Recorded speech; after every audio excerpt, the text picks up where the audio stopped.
Spirit is just very, very brief, and we'd like to have 1,000 questions answered, but Holy Spirit knows that they won't do us any good. But as you move over here, this is one long story about one event, and the Holy Spirit saw fit to use it this way. So evidently, deity wants us to know the details, wants us to know this, because what is the purpose of John's epistle again? Everything he tells us, what is the purpose of it? He said, these things I wrote that you might believe. And so it's going to be put in there to give us that evidence, one more bit of evidence, to believe that Jesus is the Christ, the Son of the living God.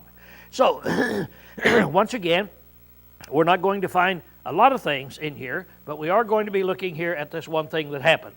Okay, now we start out and it says, now a certain man was sick, Lazarus of Bethany, of the village of Mary and her sister Martha. The city of Bethany is a small city over on Mount Olives. So if you think about, I've shown you a picture, you're standing on the temple and you go over to Mount Olives over there, and one time I said it's probably half a mile or something like that. Here it gives you the distance between here and Bethany, and it's about 7/8 of a mile. And so if you went to the top of Mount Olives, and then you have to go over it a little bit to go on down. So Bethany is a city that's 7/8 of a mile from that temple ground that we use up here so oftentimes. To give you an illustration, that would be the same distance really from the stoplight down here up to my house. So you think about it in that term that's in there. This is going to take place about that far away from where the Sanhedrin is that's in there. Okay, so now then we've got this. And it was that Mary who anointed the Lord with ointment and wiped his feet with her hair, whose brother Lazarus was sick. Now he's identifying this Mary. He's saying, now this is the Mary that it is. But now let's stop and think. Up to this point, has Mary anointed his feet? From up to this point in our study, she's going to anoint his feet as he's going in to die. So she hadn't anointed his feet yet. Why would this be in there if it's telling us the story and said, now this is the Mary that anointed his feet? And that anointing is not going to take place for another 4 or 5 days. You see, or 6, 7 days on down the line. John is writing this after the event, isn't it? See, he's writing it, 30 years, whatever it is, down after all these things happen. And so Mary's going to do this in another week or two, and John is just identifying it as he's writing the letter, and he said, now this is the same Mary that you're going to read about here of anointing his feet that's there. All right. The sisters therefore said unto him, saying, Lord, behold, he whom thou lovest is sick. So they were real close friends, so they sent the message to him to tell him he's very sick. But when Jesus heard it, he said, this sickness is not unto death, but for the glory of God, that the Son of God may be glorified thereby. So that was his response.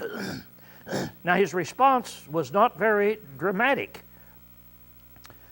So somebody comes in here and tells me tonight, Lowell, somebody up here is really sick.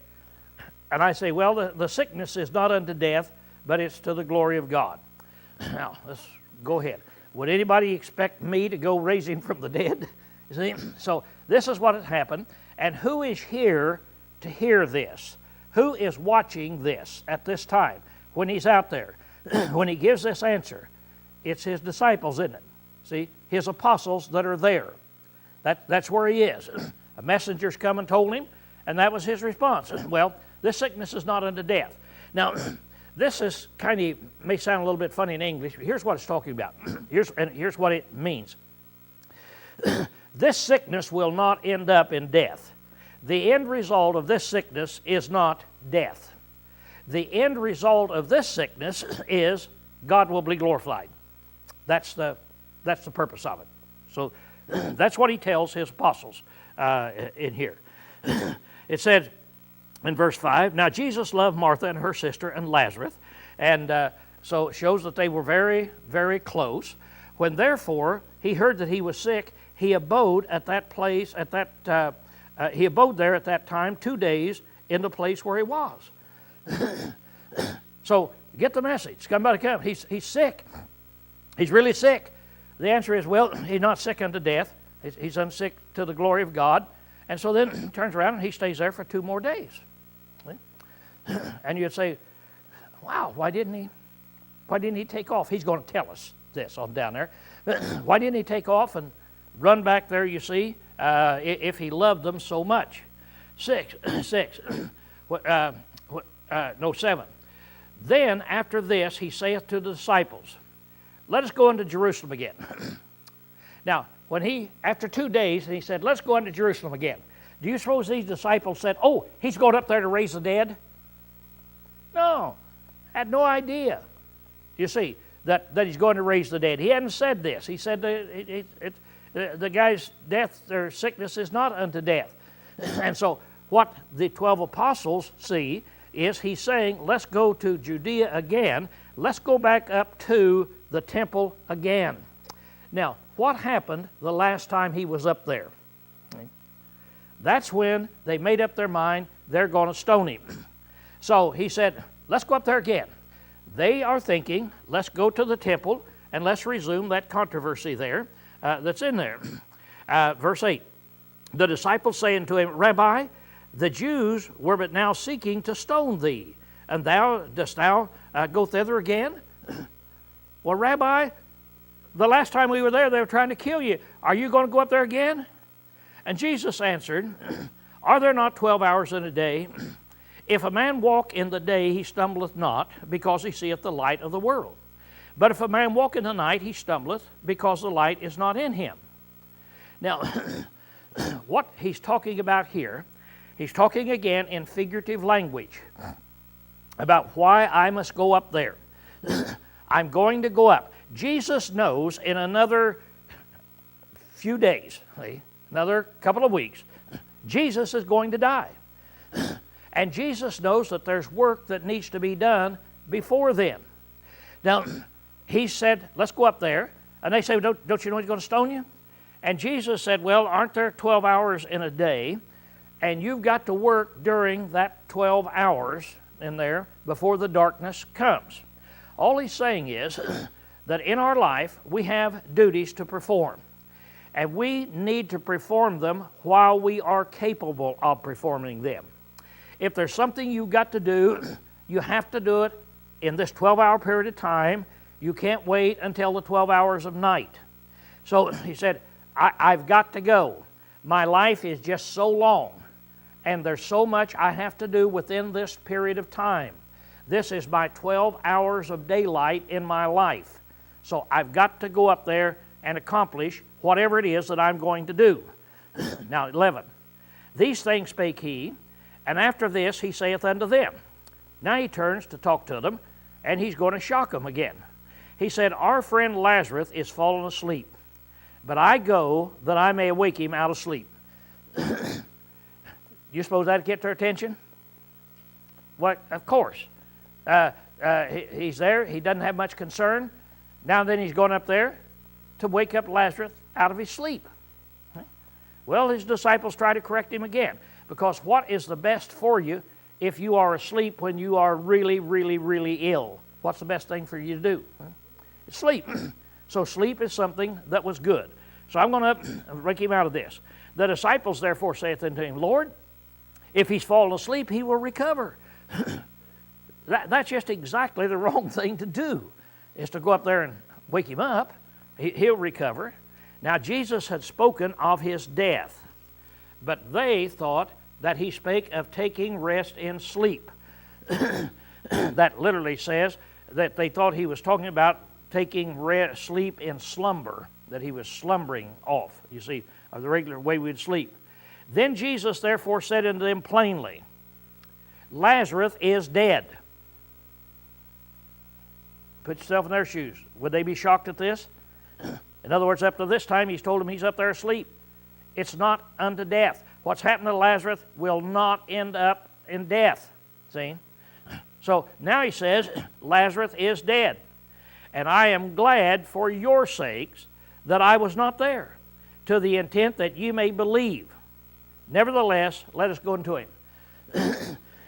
So now Jesus is telling why he's doing this. Lazarus is dead, and I'm glad for your sake that I wasn't there. Okay? Because you're getting ready to see something that'll really make you believe. See, that's the whole idea. Jesus knows what he's going to do. He's going to go up and raise up Lazarus. And he's going to perform this miracle, which will just totally shock these people to death. So he said, I'm glad for your sake that I wasn't there. He said, but nevertheless, let's go up to him now. Thomas, therefore, who is called Didymus, that word means twin, said unto his fellow disciples, let us also go that we may die with him. Now, again, in the original language, Thomas emphasizes. He emphasizes, he said, well, then let us also go. In other words, he's going up there. He told him, let us also go that we may die with him. In other words, Thomas was not afraid. Now, you hear about the doubting Thomas, don't you? Which is not going to be very long down the line, of which we'll be dealing with that. But here you see, Thomas was a fine disciple. So let's go up that we may die with him. In other words, I'm set to die with Jesus. And it's very obvious he's getting ready to get killed. So when Jesus came, he found that he had been in the tomb 4 days already. Now Bethany was nigh to Jerusalem, about 15 furlongs off.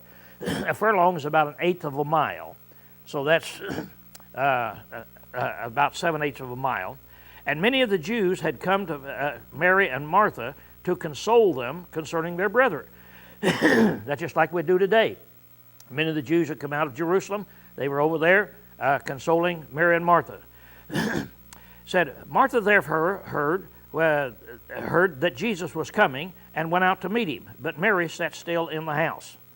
You kind of got to think about grief now. You've been through grief and you've been around grieving people. Does everybody grieve alike? No. And here it is where they got all this grief. Some word came in, Jesus is coming.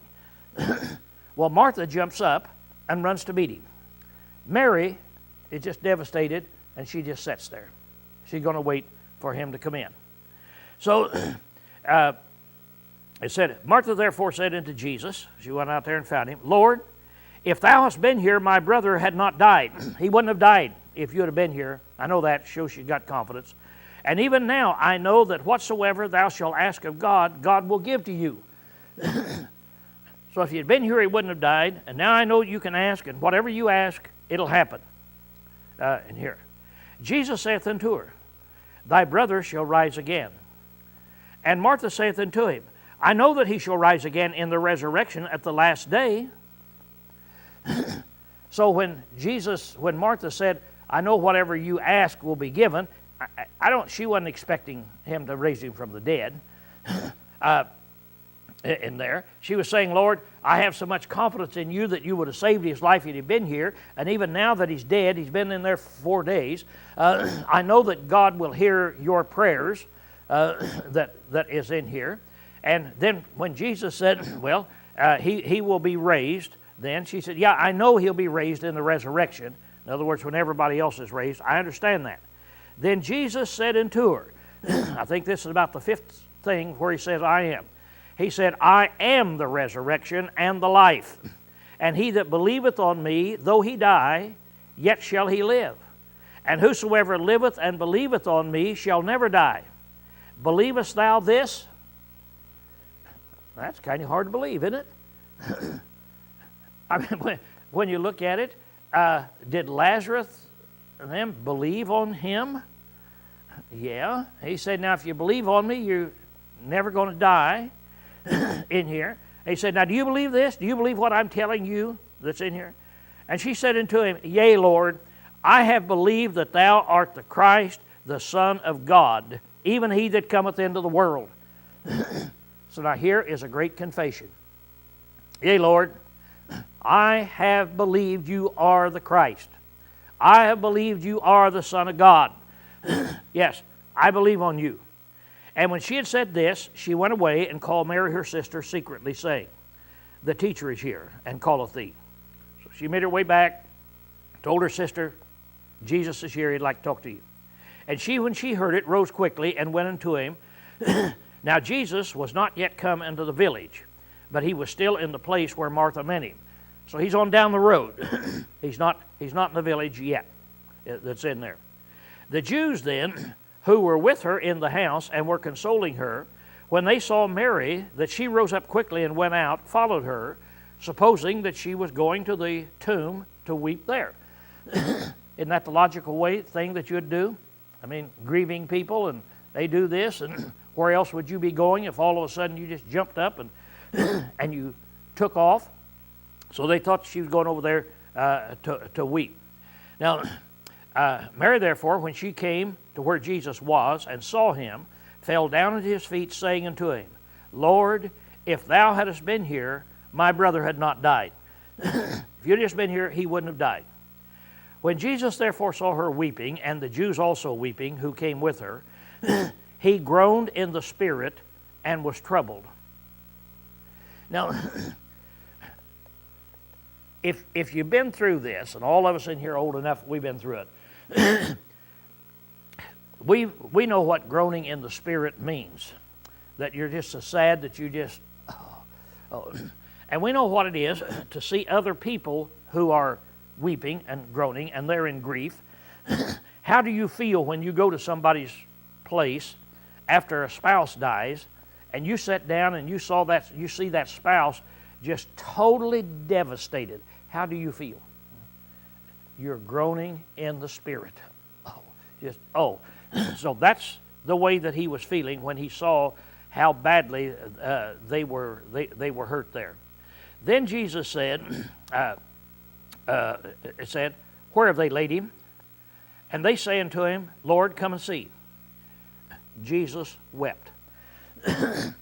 Now, as he's groaning in the spirit, he's watching the two sisters cry, he's watching these other people cry, he is really hurt, and he's taking off to go over where Lazarus is, and then Jesus broke down and he cried. This word here means shed tears. That Jesus cried and he shed tears. So that's the reason that it's brought out there about him. So he's going over to see where Lazarus is, and now then Jesus is crying and shedding tears. But some of them said, Could not this man have opened the eyes of him that was blind, and have caused that this man should not die? Are there unbelievers around there? Yeah, there's still some around there. And they're saying, now, couldn't this man, if he could open those eyes, couldn't he have saved this man? You see, I want you to see the argument that's still going on in people's minds, see, in their hearts at this time. So, couldn't he have done this? Now, it said he came again groaning into the cave there where it was. It said, now it was a cave, and a stone lay against it. So now they came up to the grave. Now I'll show you some more pictures right here. That's about all I'm going to do here tonight real quickly. Show you. As you're thinking about a grave, it's unlike anything in the United States. Here's a grave, as you see, that you can look at there, and you can see there's the hole. Over here's the stone, and you'd roll that stone over the hole to cover it up. So that is a grave. Here's another grave. This is one that we visited when we were over there. There's a trench that they made where you roll the stone in that you've got there. Now to look at the stone, there's a stone. Just put it up here for you just kind of see the size of it. Right here's the stone, see? Now right here's the hole that you're going to go in where the cave is. You roll that stone, cover up that hole, and then you roll it back. But you see, that stone is heavy. See? And so you roll it back and forth. It's in there. To give you another picture, as you're looking down at that stone, could you walk up and just roll that stone away by yourself? See? It's a big one in there. So you see how big the stone is. There's a full-grown man standing there. He's trying to push the stone, by the way. He can't even budge the stone. But that's what it's talking about, that there's a stone there, the stone in front of the hole, and he wants to, going to ask him to roll that stone away. So now you go in the tomb, and when you get in the tomb, why, there's generally a place to sit around in there. And actually, this is nothing except the only reason I wanted to put it is there to show you that there's a guy there that you know, Steve Grimes, and he's not here tonight for me to make fun of. But so there it is, you're sitting in that, and where you can go in and visit. Going into a grave, see, was not like us going into a grave today. You'd go in the grave, and the dead was just right there. In other words, just right there is indentions cut in there, and you can see where it is cut right in here. Here's one. Over here's another one. This grave happened to have several of them. And so you'd wrap the person and you'd put them up there on that shelf. And that is just right outside of where you were sitting. Well, you wouldn't want to be sitting that close to somebody who is decaying and really in decaying there. Now there's a guy that's already dead, and he's laying up there on that particular thing there. Okay, you can cut that off now and kind of give you an idea of what a cave was like. So now he's in there, and he comes up, and he's going to tell him now to roll away the stone that's there. So he said, take away the stone. Martha, the sister of him that was dead, saith unto him, Lord, by this time the body stinketh. They put decayeth, but the word is really, it stinks, it smells. For he hath been dead 4 days. So the smell of the decaying body was really bad. Now, which would you be the most impressed with? Somebody who raises the dead who died 6 hours ago, or somebody who raises the dead that's dead for 4 days and his body's decaying and the body's stinking, and you don't even want to go in and be around him? Now, I understand same power would take both of them, but this is really impressive. That's the reason I started out by telling you this whole chapter is just dealing with this. This is really impressive. So here's a 4-day one. You can't even get in around him because his body is stinking so bad. And so Martha here is telling him, don't go in because it's just a terrible thing in there. Jesus saith unto her, said I not unto thee that if thou believest, thou shalt see the glory of God? Now, you remember what Jesus told them when they first came over and told him Lazarus is sick? And Jesus said, this is not unto death, but this is unto, you remember, the glory of God. Now then he's there, and he's telling Martha, he said, tell him to roll away the stone. And didn't I tell you that if you believe, you're going to see the glory of God? You're going to see the power of God now. We're going to do. So they took away the stone, and Jesus lifted up his eyes and said, Father. Now, first of all, he's going to pray to God so that they can all hear him, so everybody can hear him. Father, I thank thee that thou hast heard me. Now, what that means is, I thank you that you have always heard me in the past up to now. And I knew that thou hearest me always. I've always known it absolutely beyond any shadow of a doubt that you have always heard me when I prayed. But because of the multitude that standeth around, I said it. So, what this is, Father, I know that you've always heard me. And I'm paraphrasing. Now, I don't want you to think I have ever had any doubt about it. I haven't had any doubt whatsoever, see, about this.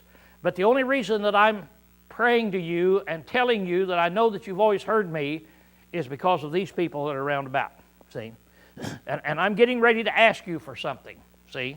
I'm going to ask you here, and I know that you will do it. See, that's the idea. So Jesus carries on this conversation with his Father who is in heaven then. 43. And when he had thus spoken, he cried with a loud voice. That word is great. Everybody heard him pray, but now he cries, Lazarus, that would freeze your spine, wouldn't it?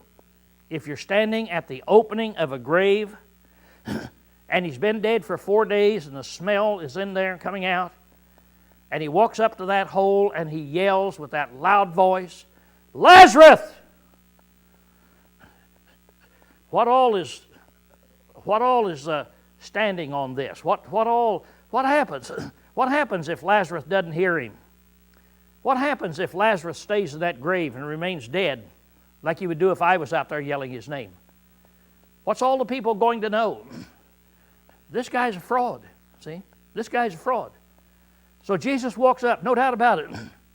And what does he do? He yells with this great voice in there that he had, with a loud voice, "Lazarus, come forth." Literally, come out. That's what he says.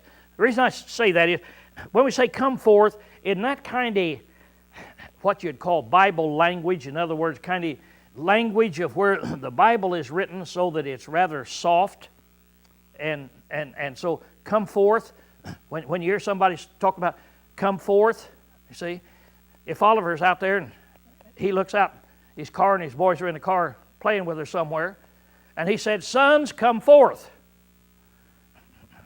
But if he looked out there and said, "Sons, get out," or "Come out," that's what Jesus did. He looked out there and he said, "Come out."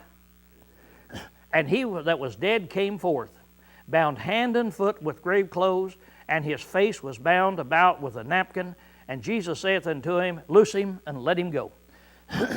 So Lazarus came out. Now there are different ways of which they wrapped the dead. One way in which they did it, they put their hands down like this, and they began to wrap them, and they wrapped them until they were constantly wrapped, and that's what we see in mummies, you see today.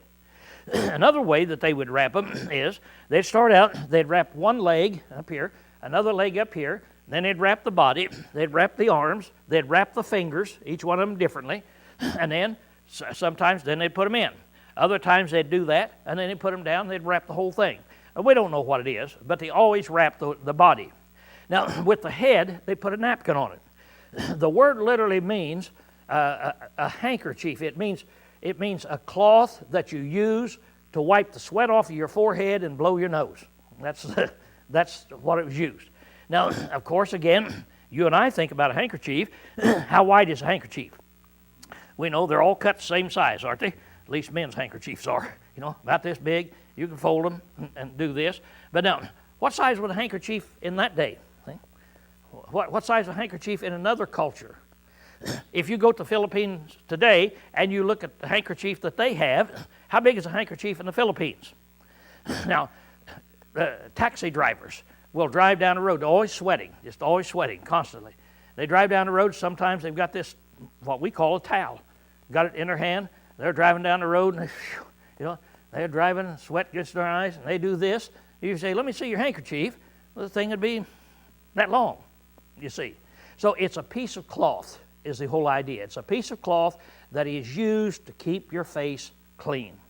So this was one of where they could put it around his head. The rest of his body would be covered with all of that wrapping that they had. So he told him in there, his face was bound. He said unto him, "Loose him." That means take off all that wrapping and let him go. Now, if you'd have been there, would you have believed?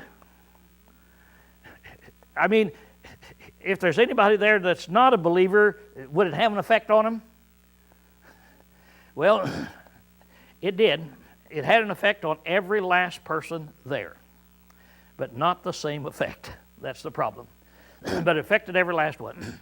Many, therefore, of the Jews who came to Mary and beheld that which he did, believed on him. So a lot of them came and they said, "Now that settles it for us. He is the Christ. That settles it for us." But some of them went away to the Pharisees and told them the things which Jesus had done.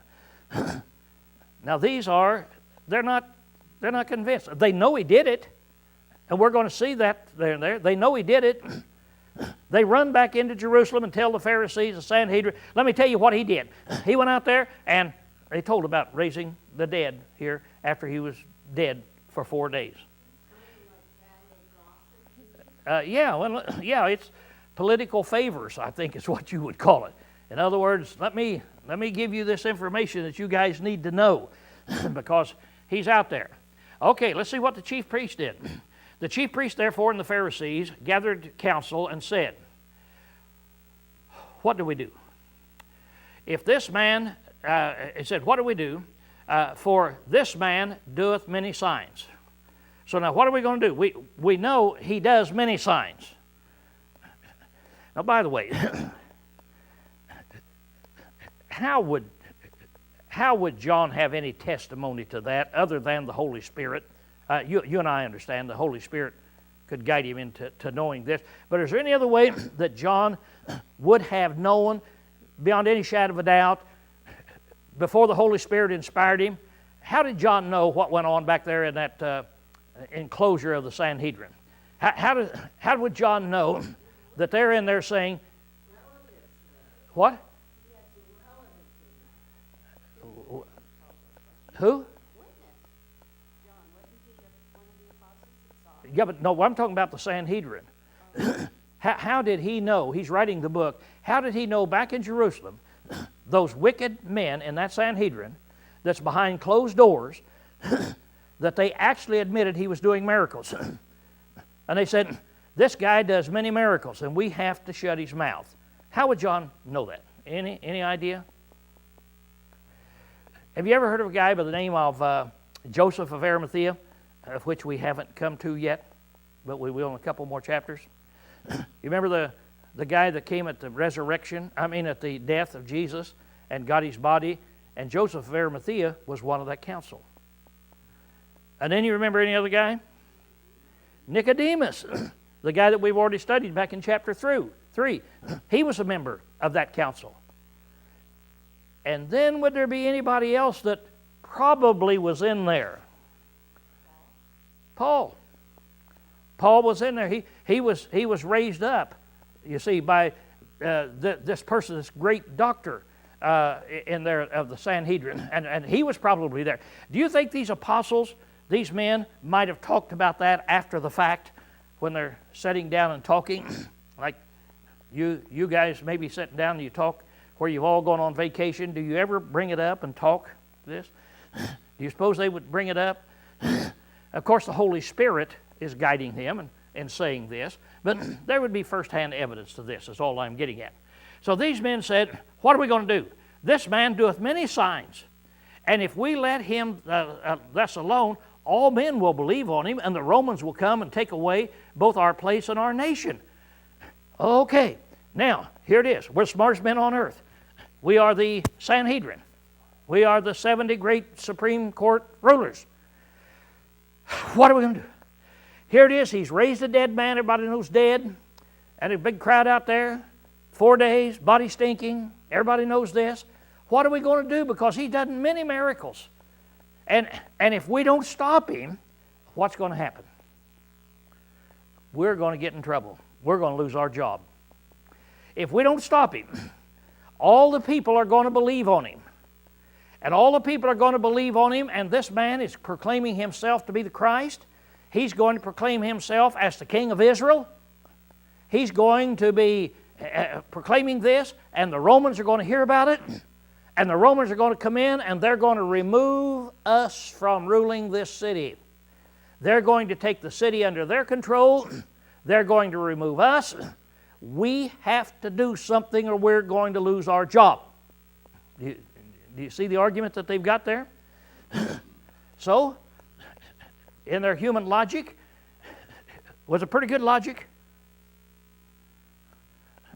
Pretty good. I guess as good as our logic today, you know. You hear the Democrats and Republicans arguing about whether you should do this or that and so forth, and nobody seems to know what they're talking about, but here it is. Yeah. What will happen if we don't do something to this man and stop him, and he just keeps on doing all these miracles, telling people he's a Christ? What's going to happen to all the people? See, they're going to believe on him, and we're in trouble. So these wicked men then come up with this. Now here's an interesting thing. When I like this, it said, 40, but a certain one of them, Caiaphas, being high priest that year.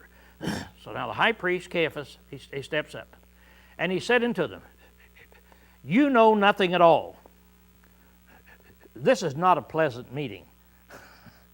Not a pleasant meeting.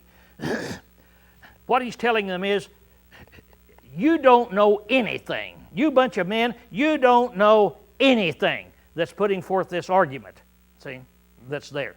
How would you like it if I was talking to you like that? I told you that's how ignorant you are. Now he's going to set it straight. He said, you know nothing at all, nor do you take account. You haven't thought about something else. Let me tell you something you need to think about. Now, you haven't even taken this thing into account here.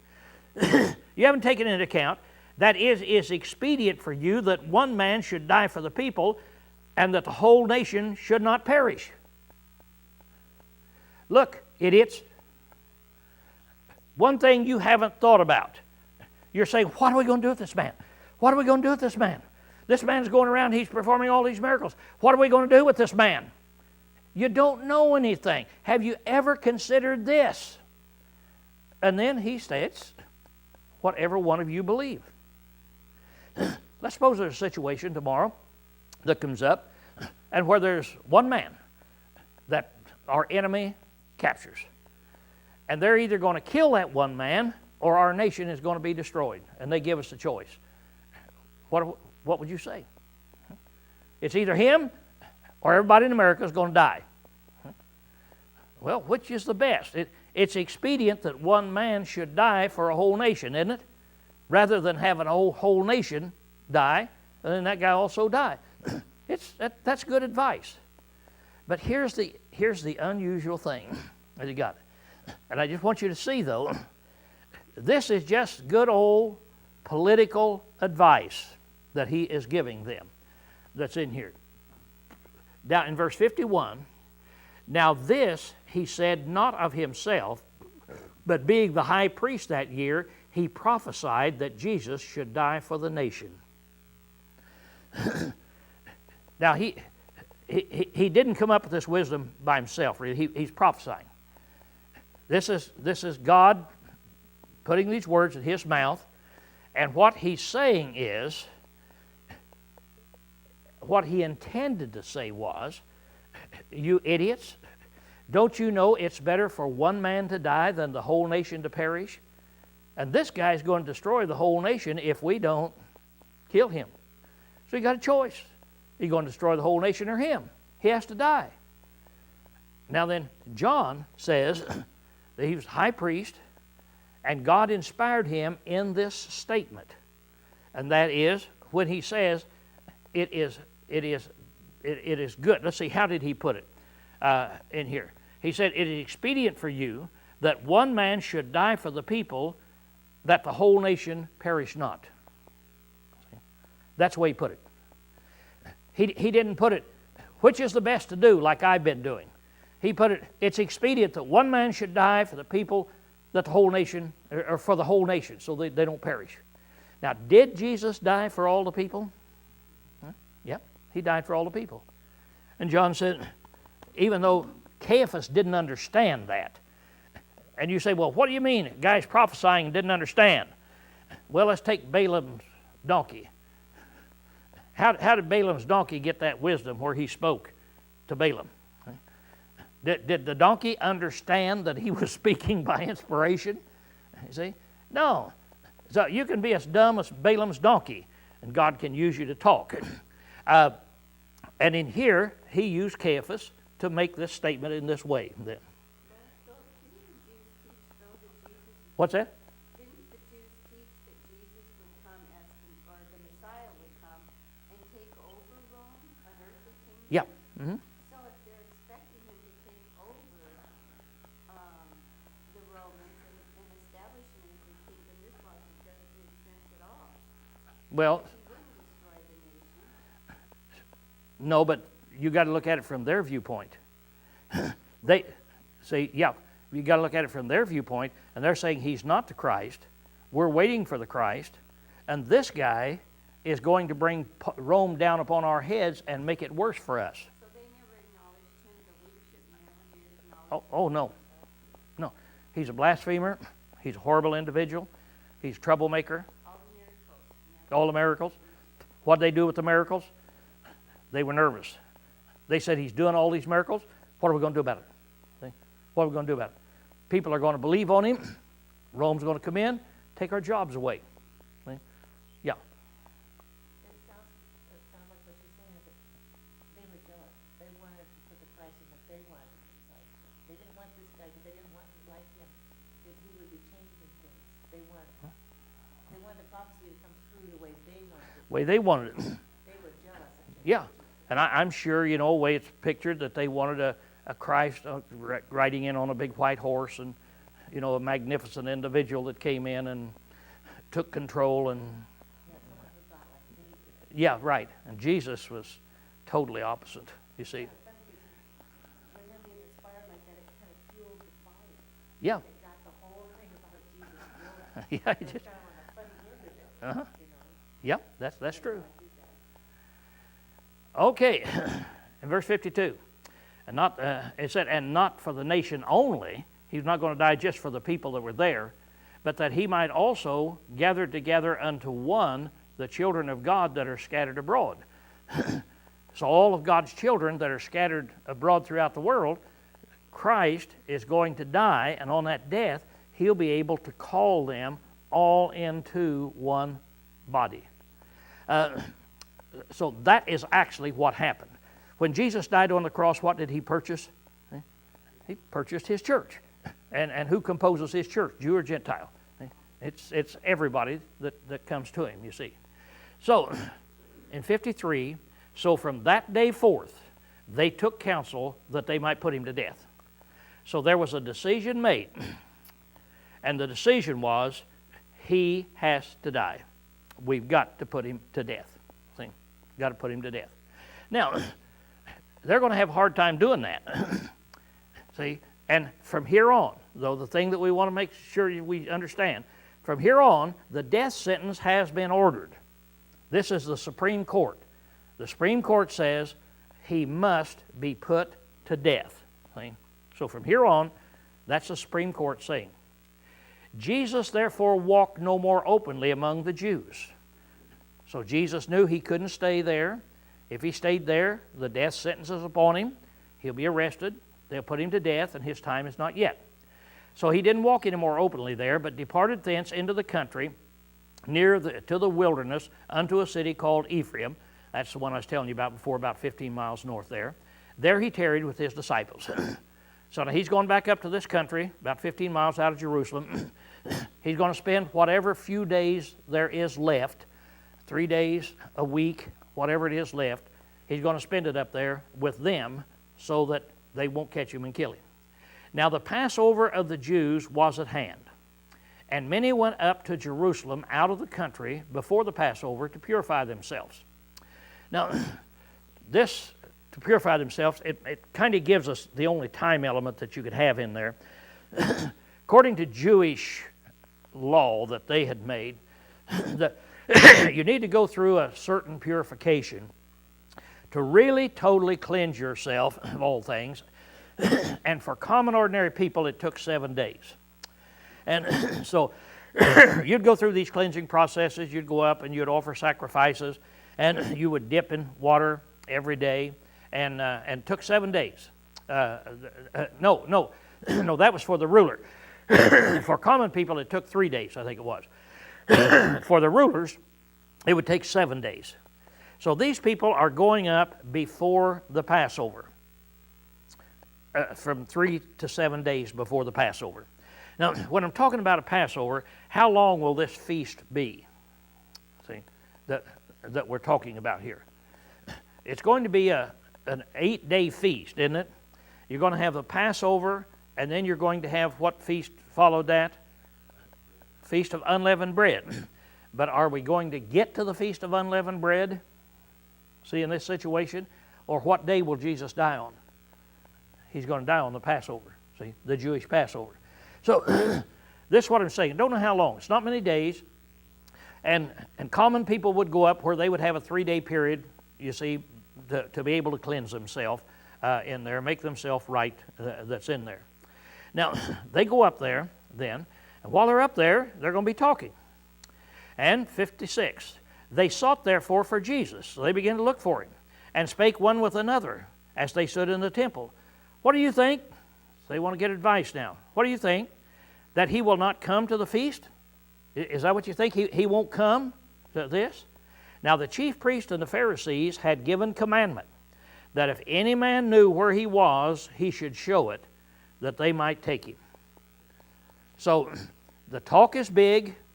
Everybody's looking for him. Will he come back down now to the Passover? The Sanhedrin has given orders to everybody. Everybody knows what the orders are. Anybody who knows where he is, you let us know, because we are going to take him. So the big question is, will he come up to this particular feast?